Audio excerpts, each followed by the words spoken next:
আলাইকুম। আজকে আমি আপনাদেরকে দেখাবো আম।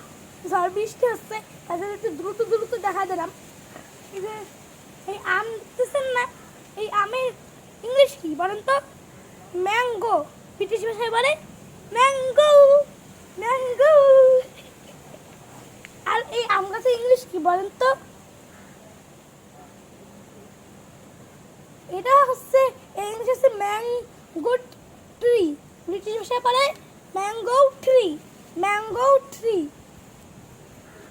আগে যেগুলো স্পোকেন ইংলিশ আমি আপনাদেরকে বলেছিলাম, সেগুলোতে আপনারা দেখছিলেন যে আমি সবসময় ব্রিটিশ ভাষা বলছিলাম। ট্রিতে আমি ট্রি বলছিলাম, তাই জন্য আগে ট্রিতে ট্রি হবে, ট্রি। এবার ট্রি হবে, ট্রি, ম্যাঙ্গো ট্রি, মানে আর উচ্চারণ হবে ম্যাঙ্গো ট্রি, ম্যাঙ্গো ট্রি। এবার এইখানে এই বাংলাদেশের জাতীয় গাছের নাম কি? বাংলাদেশের জাতীয় গাছের নাম কি? অনেকে বলবেন কাঁঠাল গাছ, কারণ কাঁঠাল তো আমাদের জাতীয় ফল। এই কাঁঠাল গাছ হচ্ছে আমাদের জাতীয় গাছ না, এটা সঠিক নয়। আমার জাতীয় গাছ হচ্ছে mango tree, mango tree, mango tree মানে আম গাছ।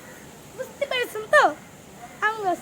আর এই আম গাছ কার কার মজা লাগবে কমেন্টে শেয়ার করবেন, আমি তাদের জন্য আম নিয়ে আসবো। Bye bye.